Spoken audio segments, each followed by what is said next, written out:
Pessoal, boa noite a todos. Pessoal cumprimentando aqui no WhatsApp. Eu sou a Catarina Macedo, a professora do IPOG também, né? Daqui a pouco eu vou me apresentar por completo, mas no IPOG eu venho trabalhando desde 2010, aproximadamente, sempre trabalhando com temáticas relacionadas à sustentabilidade, né? Entendendo que a sustentabilidade é um guarda-chuva e a biofilia está debaixo desse guarda-chuva, que é exatamente o tema que a gente vai tratar hoje à noite. Então, inicialmente, para me apresentar formalmente a vocês, eu sou a arquiteta Catarina Macedo, tenho mestrado em sustentabilidade pela Universidade Federal de Santa Catarina, eu sou alagoana e moro em Brasília, então eu sei que isso dá um nó na cabeça, mas, enfim, agora estou em Brasília, me formei em Alagoas, né, em arquitetura e urbanismo, e fiz meu mestrado em Santa Catarina. E aqui em Brasília, eu atuo especialmente, né, nessas três temáticas. Eu trabalho com projetos de arquitetura e design, consultorias em sustentabilidade e também tenho a minha vida acadêmica. Hoje eu ministro aula apenas para pós-graduação, mas durante 15 anos eu já dei aula também na graduação, tá? Então, venho atuando principalmente no meu escritório de arquitetura e design de interiores, que é a Spirale Arquitetura, onde eu tenho uma equipe aí que compartilha dessa paixão pelo design biofílico, do qual eu vou compartilhar com vocês, perdão, alguns desses projetos daqui a pouco, tá? Então, antes da gente começar a ver projeto, né, e colocar em prática esse design biofílico, é importante que a gente entenda de onde vem esse termo, né? Por que que de uma hora para outra vocês já devem estar acompanhando a aplicação dessa temática, está bombando na Casa Cor, revistas, quem trabalha com espaços corporativos, enfim, em diversos segmentos a gente tem aí essa abordagem e é importante, aqui está falando aqui, não consegui ouvir, continuou sem ouvir, gente? Ou está tudo certo? Tudo certo? Ah, beleza. Então tá, qualquer coisa vocês sinalizem para mim, por favor, tá? Então é importante que a gente entenda que, do nosso ponto de vista, esse não é um termo de moda, né? Isso não é simplesmente uma tendência, mas é importante que a gente entenda a fundo, né? Tendo como embasamento os artigos científicos, né, da neurociência que realmente fundamentam todo o nosso módulo do IPOG, todo o nosso curso, na verdade, do IPOG, e dentro da neuroarquitetura, uma das estratégias é o design biofílico. Então, é importante que a gente entenda que, ao longo da nossa evolução como seres humanos, né, nós passamos 99,9% do nosso tempo na natureza. Então, o nosso corpo, né, a nossa fisiologia está adaptada a isso. Eu coloquei até aqui uma pegada na areia, porque eu fui criada na praia, fui criada em Maceió, depois morei em Florianópolis, e hoje eu moro em Brasília, onde a gente praticamente não tem areia. Então, vai chegando a época de voltar para casa, eu sinto muita falta de pisar na areia, né? E isso tem a ver com conexão afetiva e tem a ver com essa biofilia que a gente vai explicar para vocês, né? Vai começar a explicar para vocês hoje à noite, né?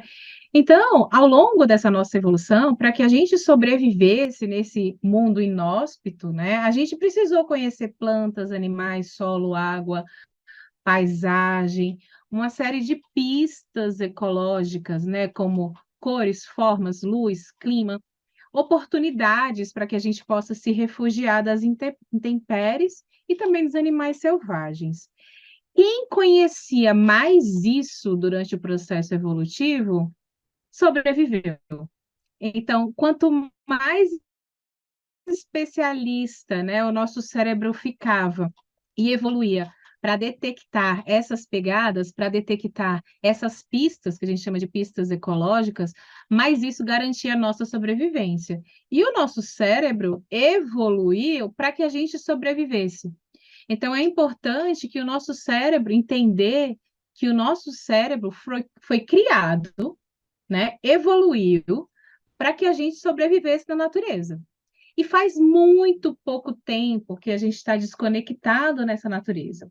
Então, com o tempo dessa evolução, essas adaptações bem-sucedidas, né, dos seres humanos em relação à natureza tornaram-se biologicamente codificadas, resultando em um conjunto diversificado de inclinações para se conectar a padrões e processos naturais. Ou seja, o nosso cérebro está condicionado para que a gente se conecte à natureza. Percebam que aqui eu não estou falando de plantas, simplesmente. Quando a gente entende a biofilia de uma forma rasa, a gente entende a biofilia como colocação de plantas no ambiente interno. Não estou dizendo que não é isso, mas é isso também, né? O uso da vegetação é uma estratégia importante, bem sucedida, mas não é só isso, né? As pessoas perguntam: se o meu cliente não gostar de planta, ou se eu estiver trabalhando num espaço que não tem iluminação, ou se de repente eu estiver trabalhando num espaço que não pode ter vegetação, o que que eu posso fazer, né? Então percebam que a biofilia não é simplesmente só vegetação, mas a gente está falando da conexão, né, com padrões e processos naturais. E quando a gente reflete sobre padrões e processos naturais, se a gente fechar o olho e imaginar alguma imagem natural, a gente não vai ver só plantas, né? Numa imagem anterior, eu tenho aqui uma imagem natural e eu não tenho plantas. Eu tenho areia, eu tenho água, eu posso ter pedra, eu posso ter céu, posso ter lua, posso ter estrelas, posso ter texturas, cores e assim por diante, tá? Então, essa tendência, né, referente à necessidade de se conectar e experimentar a natureza, tem sido chamada de biofilia. Então, com a biofilia, a gente segue aí essa hipótese de que as pessoas estão precisando se reconectar à natureza, porque nós somos parte dela, porque nós evoluímos nela e porque o nosso cérebro aprendeu a reconhecer esses processos e padrões e a se sentir bem em determinados contextos, né? Então, a neurociência comprovou, né? E aí eu vou falar da Isabela, porque a Isabela está com o vídeo ligado. E aí, Isabela, você pode me perguntar, mas por que agora, né? A gente sempre soube se a gente, que a gente gosta da natureza, quando a gente vai sair de férias, a gente vai para a praia, vai para a montanha, vai para a cachoeira. Então, isso não é uma grande novidade. Então, a grande novidade é que isso está comprovado, né? A gente já imaginava, mas agora a gente tem os dados científicos.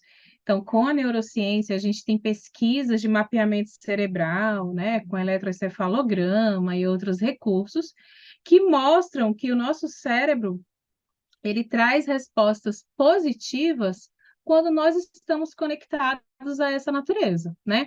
Afinal, o homem, até pouco tempo atrás, sempre viveu em contato direto com essa natureza. E essa vida exclusiva em centros urbanos, que é o que a maioria de nós tem, é muito recente, né? E o nosso corpo, ele não aprende, nosso cérebro, ele não aprendeu ainda a lidar muito bem com isso. E, além disso, cada vez mais as pessoas estão cada vez mais isoladas das experiências benéficas dos processos naturais. O auge disso foi a pandemia, onde a gente ficou em casa completamente por algum tempo, né? E algumas pessoas, posso até dizer a maioria das pessoas, ficou isolada. Então, eu via o parque, mas eu não podia ir para o parque. Então, pela primeira vez, a gente foi realmente privado disso, e a gente sabe que quando a gente perde, a gente dá valor. Então, existem duas razões para essa explosão do design biofílico no Brasil. Um, a evolução das pesquisas neurocientíficas, que trouxeram dados, né, de artigos científicos, e dois, o processo de pandemia, que fez com que realmente a gente ficasse isolado e nesse isolamento a gente percebeu o tanto que o lado de fora, o tanto que está lá fora faz parte da nossa vida, né? E que a gente realmente sente falta dele. Então, as pesquisas mostram que as cenas naturais provocam estímulos mentais positivos, podendo reduzir os níveis de estresse e auxiliar no relaxamento, impactando na saúde física, mental e no bem-estar. Então, o design biofílico ele é muito mais que uma tendência, ele é uma resposta a uma necessidade humana. Então, por que que a gente está falando disso? Porque um dos grandes desafios desse momento que a gente vive é a sanidade mental, é fazer com que as pessoas tenham saúde mental, né? A gente já teve aí um grande boom da década de 80, onde a gente teve o boom das academias, onde as pessoas começaram a perceber que elas precisavam de exercícios físicos e cuidar do corpo, né? A gente teve esse grande boom e esse momento foi vencido. A gente pode até não fazer exercício físico, mas a gente sabe que ser sedentário não é saudável, né? Agora, a gente está na hora de entender como cuidar da mente, tá? E é uma das principais buscas que se tem hoje em termos de sociedade urbana. E o design biofílico, ele vem abraçar esse contexto, né? Não para resolver todos os problemas, mas ele vem contextualizado com esse anseio da população. E nesse contexto, eu queria mostrar para vocês como que a biofilia entrou nos meus, né, nos nossos projetos lá do escritório. Então, como eu falei para vocês anteriormente, a minha formação é em sustentabilidade, eficiência energética e conforto ambiental, tá? E são dados muito técnicos, né? No entanto, o meu mestrado foi nisso e eu sempre continuei pesquisando, dando aula, implantando, até que teve um momento que eu fui estudar um pouco mais sobre sustentabilidade e eficiência energética, fui estudar sobre certificações, né? Fui para São Paulo fazer um curso de certificação, e esse curso de certificação se dava num edifício Platinum, né? Que é a melhor certificação de sustentabilidade. E durante esse tempo, eu percebi que eu estava estudando muito para uma coisa, para realizar um tipo de projeto, onde naquele momento eu não me sentia bem lá dentro. Então, eu comecei a me questionar, cadê a sustentabilidade, né? O edifício é Platinum, mas eu não conseguia enxergar a sustentabilidade. Não estou desmerecendo. O que eu acredito hoje é que a gente precisa fazer as duas coisas. A gente precisa continuar trabalhando com eficiência energética, porque demorou muito para o Brasil avançar nessa questão, para a gente ter a nossa própria certificação, né, que é o Procel Edifica, mas que a gente precisa ajudar as pessoas a se sentirem inspiradas, vivas, envolvidas, né? E que só essas estratégias de eficiência energética elas não vão gerar obrigatoriamente bem-estar. Então, o que eu venho buscando hoje é, na verdade, criar ambientes restauradores. Eu normalmente não falo para os meus clientes que eu trabalho com biofilia. Eu já falei isso de sustentabilidade, já falei de biofilia, mas são termos complexos, são termos técnicos, difíceis de serem explicados, e isso eu falo para vocês, né? Isso eu falo para quem já é arquiteto, quem já é designer, quem já é engenheiro, ou para quem pretende trabalhar na área, né? Porque no nosso curso de neuroarquitetura, a gente tem o pessoal da fisioterapia, tem gente da área de saúde, mas são técnicos, né, que de alguma forma precisam ou querem contribuir com o espaço. Então, numa linguagem mais popular, assim, eu digo para os clientes e para quem acompanha a gente que nós projetamos espaços restauradores, né? E essa biofilia está embutida nesse contexto. Então, são aqueles que permitem a renovação da atenção direcionada e, consequentemente, a redução da fadiga mental. Então, nós utilizamos as estratégias do design biofílico para as pessoas relaxarem, para gerar bem-estar, para que as pessoas queiram ficar, para que as pessoas realizem as suas atividades, sejam qualquer atividade, seja morar, seja trabalhar, né? Seja produzir, enfim, qualquer atividade de forma produtiva, óbvio, mas com saúde mental. Então, no nosso módulo completo, né, dentro do curso de neuroarquitetura, que não é um módulo exclusivo meu, né? Sou eu e outras 3 professoras que montamos. Então, nós abordamos por volta de 40, não contei exatamente, mas por volta de 40 estratégias, tá? E essas estratégias, elas estão divididas em 3 grupos. E aqui eu estou colocando as macroestratégias, que são as estratégias diretas, as indiretas e as experiências espaciais naturais. As estratégias diretas, principalmente as diretas, no nosso módulo, a gente trata essas estratégias conectadas ao clima local. Então, não adianta vocês pegarem um checklist de design biofílico, né, uma dica rápida de design biofílico, e aplicarem no seu contexto sem fazer uma reflexão. Eu ainda não sei aonde vocês estão, mas eu posso dar um exemplo bem rápido. Uma das dicas que tem na internet é deixe o sol entrar, né? Use design biofílico e deixe o sol entrar. Uma coisa é deixar o sol entrar em Curitiba. Outra coisa é deixar o sol entrar na Paraíba, tá? Então, durante o nosso curso, a gente aborda as estratégias diretas, mas, como eu falei para vocês, como a minha formação básica é em eficiência energética, bioclimatologia e sustentabilidade, né, que é o grande guarda-chuva, a gente faz essa conexão. Então, a gente trabalha com ferramentas de análise climática para vocês, junto com a gente, né, no exercício teórico e prático, principalmente prático, analisarem se essa estratégia é viável para a cidade de vocês. Então, no nosso exercício, a gente vai usando ferramentas e cada equipe trabalha numa cidade diferente, né? Então, a gente mostra o passo a passo como fazer essa análise. Então, não significa dizer que vocês precisam usar essas 40 estratégias para ter um espaço biofílico. Muito pelo contrário, não vai caber. Às vezes, uma ou 2 estratégias bem aplicadas, ela pode ter a sua efetividade. Quando muitas vezes, que é o que a gente vê nos espaços, estratégias colocadas simplesmente por serem uma tendência, elas não necessariamente podem ter o efeito necessário, né? Então, o uso de jardim vertical, por exemplo, natural, num espaço onde você não vai ter a planta conectada com a luminosidade, com irrigação e drenagem. Isso não vai dar certo, só vai dar certo no dia da inauguração. Ou determinados postos de trabalho recebendo luz solar direta, mesmo em clima frio, pode gerar ofuscamento. Então, não necessariamente vai gerar bem-estar, né?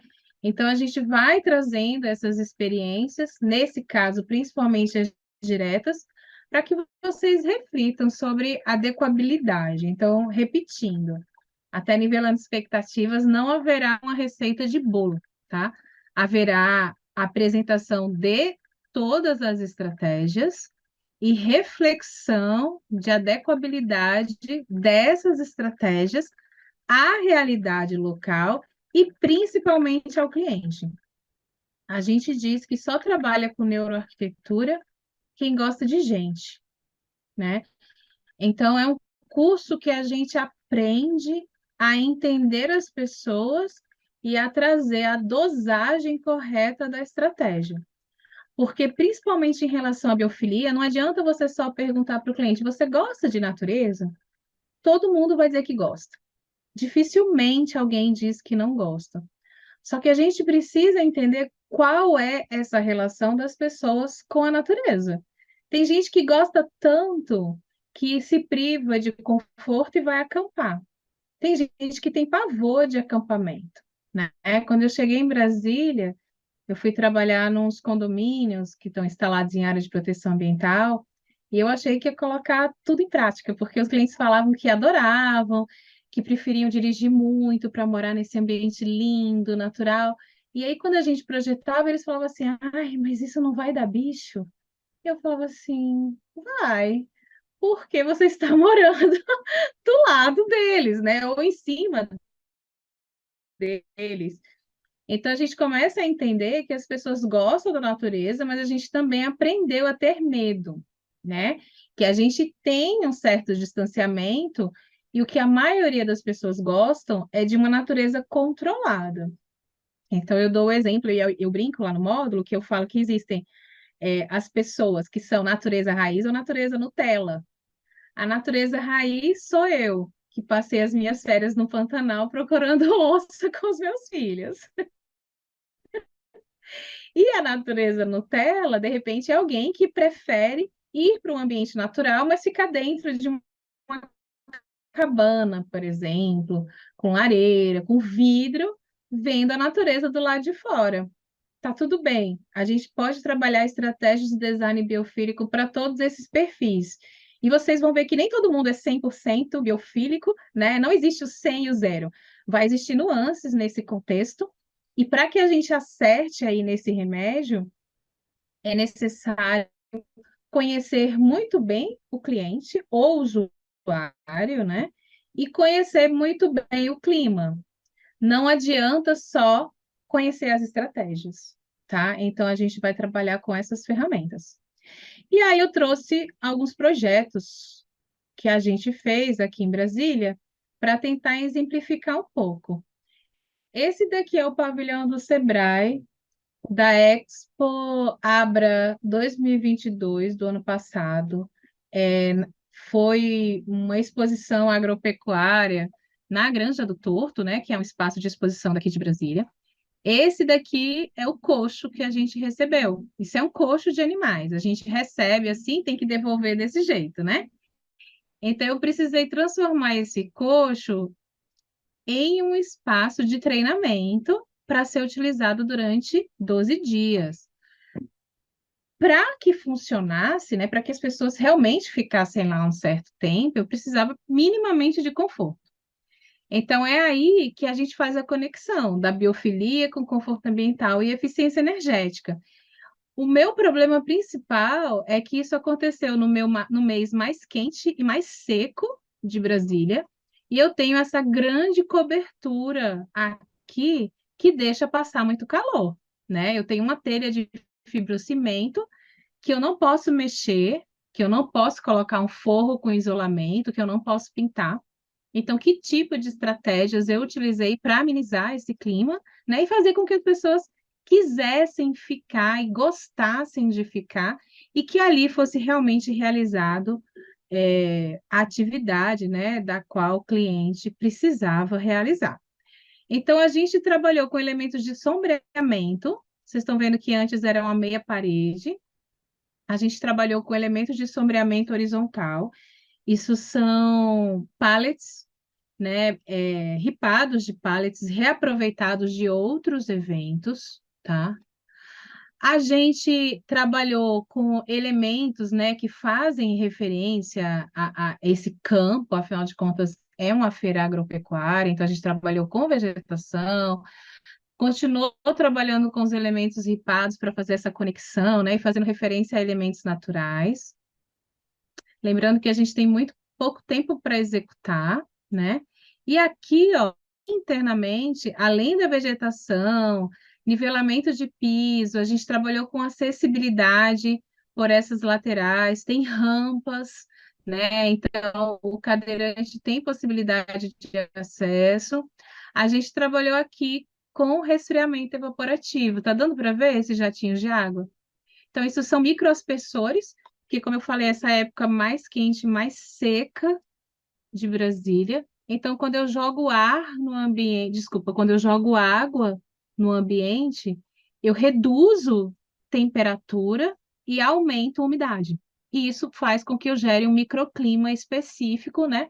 Conectando sombreamento, vegetação, cores, né? E outros atrativos que tinham aqui, né? Como alimentação, café, água, carregadores de celular e assim por diante.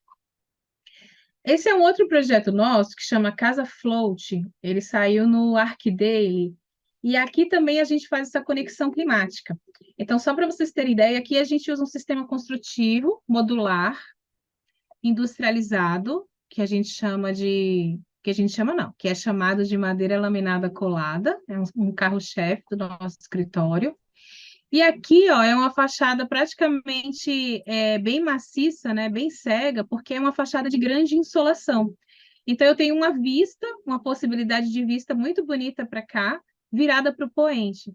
Então, para que eu consiga ter essa vista para o poente sem ter danos térmicos, né, exagerados, eu tenho uma varanda aqui de 5 metros para proporcionar um sombreamento aqui para uma porta de vidro até as 4:30 da tarde. Além disso, para que o local não fique escuro, aqui eu tenho um beiral de 3 metros. Esse sistema construtivo me possibilita esse balanço sem que eu tenha pilar. E aqui eu tenho janelas altas, né? Algumas delas são móveis, outras fixas. E assim eu tenho a iluminação natural difusa, que não me gera um ofuscamento. Então, percebam, iluminação natural difusa é uma estratégia de design biofílico. Mas se ela não for bem feita e adequada ao clima, ela vai gerar danos térmicos, vai gerar ofuscamento e não vai funcionar. Então, essa é a vista da casa, né, virada para o cerrado, né, para uma área de cerrado nativa. Aqui dá para ver o encontro, né, dessas coberturas sobrepostas, onde aqui, ó, por conta desses elementos de sombreamento, dá para ver aqui nessa parede terra, né, uma iluminação, que é justamente a iluminação difusa, que vai iluminar essa área externa, que é uma área de. É uma varanda coberta, e futuramente será uma varanda gourmet, e internamente é a cozinha. Então, a cozinha é o coração da casa, e ela tem saída de ar quente e iluminação difusa.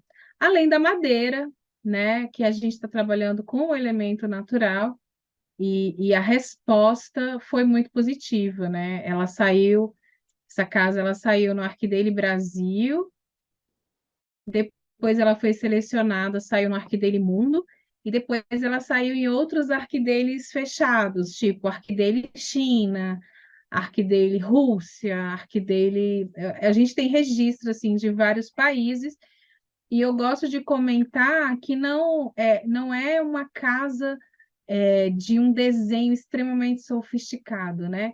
É realmente essa adequabilidade dessas estratégias ao clima. E um outro aspecto interessante que eu gosto de enaltecer é que é uma casa de classe média. Então, ela não é uma casa de classe AA, né? Justamente por conta da modulação que a gente utiliza, a gente consegue reduzir custos desse sistema industrializado. Que mais imagens? Deixa eu ver se tem alguém falando alguma coisa. Não? Ok, vamos lá. A Isabela comentando ali, exatamente. Então, o que a gente percebe é que essas informações do ambiente, né, elas são captadas pelos nossos sentidos, é, pelos nossos sensores, né? A gente vê, a gente cheira, a gente pega, e cada pessoa vai interpretar isso, né, de forma cognitiva, de acordo com o aprendizado que teve, de acordo com sua cultura, mas que, de uma forma geral, os elementos biofílicos, eles induzem a aproximação, né? Eles fazem com que as pessoas queiram ficar. E isso acontece nesse outro projeto nosso, é o meu maior projeto edificado, que ele é o Serratenses, que fica no Jardim Botânico aqui de Brasília. Ele tem aproximadamente 2.000 metros quadrados de área construída. Ele tem a forma de uma espiral. Então, é um desenho orgânico, mas eu sempre gosto de falar que a finalidade não é simplesmente a forma, mas tem todo um sentido, né? Além de ser um espaço acolhedor, ele está no meio do cerrado, e com essa forma orgânica eu evito pontos cegos, e vocês sabem que os pontos cegos geram uma sensação de insegurança. Eu queria gerar exatamente o oposto, né? Fazer com que as pessoas não se sentissem com medo, mesmo estando sozinhas ali numa área, porque lá é uma unidade de conservação. O Jardim Botânico de Brasília ele tem dois espaços, uma área que pode ser visitada e outra que é uma unidade de conservação. Essa é uma edificação da unidade de conservação. Então, esse aqui é o térreo, né? Ele nasceu para ser um museu, hoje ele é um espaço multiuso. Então, como projeto de museu, a gente sempre começa entendendo o circuito, né, que a gente gostaria que o usuário fizesse. Então, ele tem um circuito com leques escalonados, cobertura de telha metálica sanduíche, elementos de sombreamento. O piso, ele é o mesmo, até chegar nessa rampa externa, e aí ele vai atingir o mezanino, né? Sendo que na parte térreo, isso funciona como um pequeno auditório, onde a gente trabalhou com inércia térmica para minimizar a necessidade do uso do ar-condicionado. Na parte térrea tem também um bloco de banheiros e uma escada interna para acessar o bloco superior, que é o bloco administrativo. Aqui tem uma pequena biblioteca, né, o mezanino com o mirante, e aqui é uma outra área coberta, mais aberta, aonde acontecem vários tipos de eventos, inclusive happy hours, pequenos shows e assim por diante. Então, a gente tem aqui algumas fotos que foram tiradas por drone, né, para vocês entenderem esse escalonamento também de entrada de luz natural e saída de ar quente. Então, só as coberturas escalonam até chegar nessa maior, mas o piso ele tem o mesmo nível e a rampa é uma rampa adequada, né, para portadores de necessidades especiais. Aqui, opa, perdão, gente, mil perdões. Aqui é o enquadramento do céu de Brasília, né? Esqueci de colocar aqui no silencioso. A gente fala que é o nosso mar, né? Eu que tive o mar a vida inteira, agora eu tenho o céu como mar.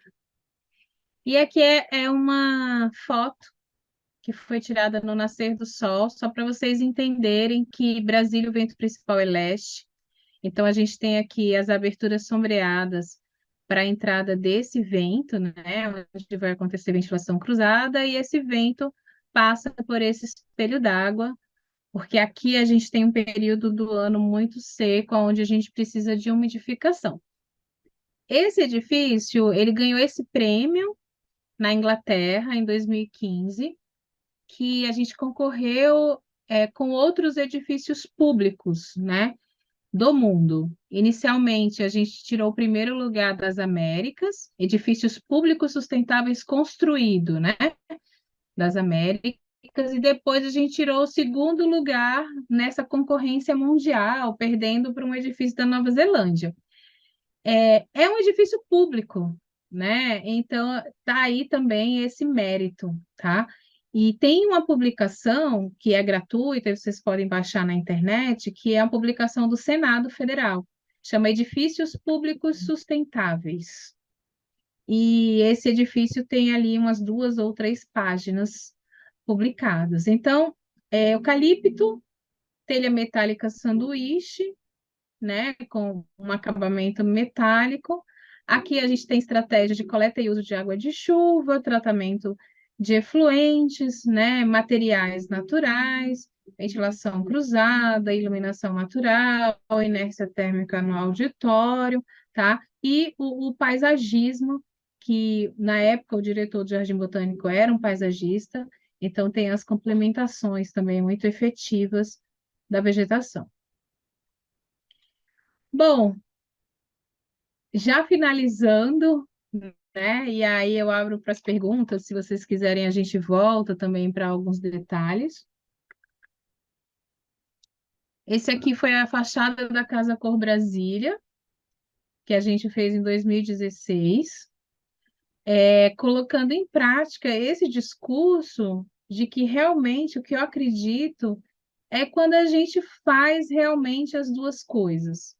Aqui a gente tem um material natural, né? A gente tem a madeira laminada colada como elemento maior, a gente tem as peças menores, que é uma madeira nativa, mas rastreada, né? Ou seja, ela é uma madeira que não gerou danos negativos ao meio ambiente. E essas madeiras são tocos de 80 centímetros que estavam jogadas a céu aberto há 3 anos. Então, nesse processo da Casa Cor, a gente conectou uma alta tecnologia, que é a madeira laminada colada, com uma madeira tradicional, né? E a gente não fez o projeto para receber o material, né? A gente recebeu o material e se virou no projeto. Então, aqui a gente tem elementos orgânicos que começam na fachada, viram uma pérgola e terminam no vidro, né, após o muro da Casa Cor. E isso nada mais é do que um brise. É um elemento de sombreamento. No entanto, com elementos humanizados, que vai fazer com que as pessoas percebam essa sustentabilidade ao olhar, né? No entanto, ele também tem a finalidade de redução de carga térmica. Então, é quando a gente conecta aquele elemento técnico, objetivo, que traz dados palpáveis, né? Que é redução de temperatura, redução do consumo de energia, para também se conectar a elementos que a gente fala subjetivos, né? Fazer com que as pessoas olhem, sintam curiosidade, sintam vontade de entender, sintam vontade de ficar próximos do material e entendam que é um material natural e que está contextualizado com a biofilia. Então, o que a gente realmente acredita e que a gente acha que não é tendo uma visão negativa, né, do processo que a gente passou em termos de estudo, é um passo a mais. No pós-pandemia, todos os sistemas de certificação de sustentabilidade evoluíram e adotaram critérios do design biofílico, né? É mais fácil começar por elementos que são mais fáceis de medir. É mais fácil começar a análise entendendo que um espaço é bom quando ele tem uma temperatura X, uma umidade Y, uma ventilação Z, porque isso é medido, isso é quantificado.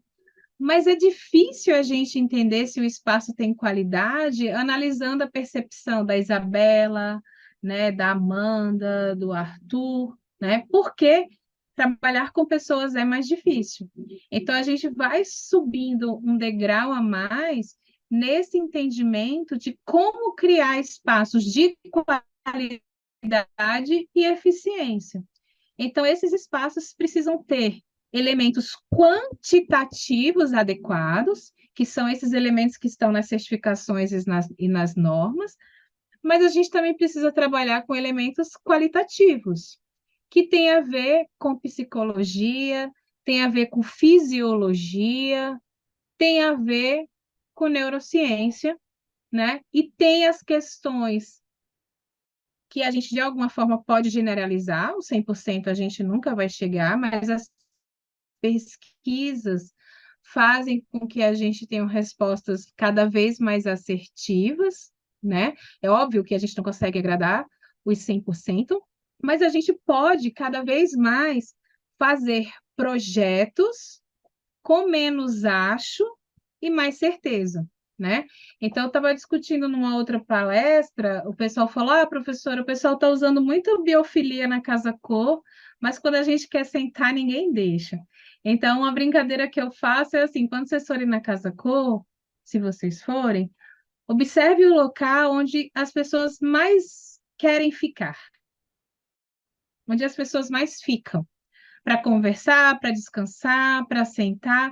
Não, obviamente, onde tem comida, né? Tira restaurante, lanchonete, mas tem determinados espaços, principalmente os espaços mais minimalistas, são espaços muito bonitos, que às vezes vencem, né, algumas premiações que saem nas capas, mas que normalmente são espaços que algumas pessoas nem entram, ou entram e têm medo de ficar. Já os espaços com o desenho biofílico são espaços que geram mais pertencimento, né? Quem é que não conhece uma planta, uma madeira? O desenho orgânico, ele atrai mais, né? Aí o pessoal fala, professora, a gente quer ficar, mas o pessoal não deixa. Isso é um desenho errado. Então, todo ambiente modela comportamento. Ou seja, você entra no ambiente, você tem vontade de ficar ou de ir embora. Se você desenha um ambiente com design biofílico, você está convidando essas pessoas a ficar. E se você diz que ela não pode ficar, é porque o desenho está errado. Lá na Expo Revestir, que eu fui lá em São Paulo esse ano, tinha um stand exatamente desse jeito. Ele tinha um espaço instagramável, onde todo mundo queria tirar foto, um sofá com uma textura maravilhosa que dava vontade de se jogar.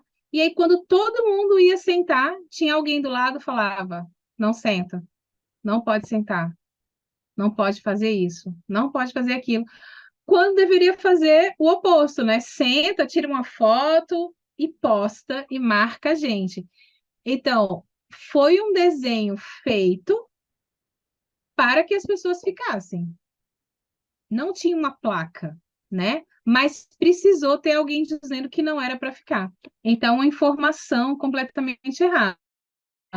E quando a gente estuda a neuroarquitetura, a gente espera fazer a modelagem correta de comportamentos. Vou dar um exemplo para vocês. Quando a gente vai num espaço corporativo, por exemplo, que chega no ambiente dos técnicos, que normalmente é um ambiente mais informal, a gente vai lá, vou dar um exemplo meu. Eu fui numa reunião na sala de uma superintendente esses dias, então eu cheguei na sala dos técnicos, um ambiente mais descontraído, fui conversando, a gente trocando ideia, como é que vai, tá sol, não tá, tá? E aí, de repente, a secretária liga, podem subir, a superintendente está esperando. E aí todo mundo levanta e vai conversando. Daqui a pouco a gente começa a subir a escada e as tonalidades do ambiente, o tipo de mobiliário muda. A escada preta, o mobiliário que era mais leve, mais colorido, vai ficando mais pesado, mais escuro, com couro. E de repente todo mundo se cala. Não tinha uma placa pedindo para a gente fazer silêncio, mas quando a gente começa a subir a escada, a gente se cala e começa a arrumar roupa, começa a olhar para a unha, nossa, a unha mal feita, não coloquei batom, cabelo mal arrumado, e as pessoas começam a ficar mais formais, né? Então, se isso é desejado no espaço, o projeto está correto. Então, o desenho foi feito para que esse espaço fosse mais formal, para que as pessoas se comportassem com mais formalidade. Se o espaço não era para ser formal, o desenho está errado. Então, na neurociência, a gente aprende as estratégias para modelar corretamente o comportamento. Lojas que às vezes não querem que todos entrem, que filtra na porta, ou que você quer que você entre, mas faça o silêncio.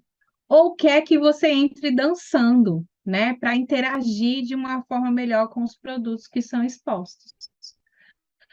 No caso da biofilia, a modelagem é muito conectada ao bem-estar, ao relaxamento, ao querer ficar, né? Por mais que a gente tenha duas estratégias que excitam, que é o mistério e o risco, e que a gente pode detalhar um pouco mais para frente.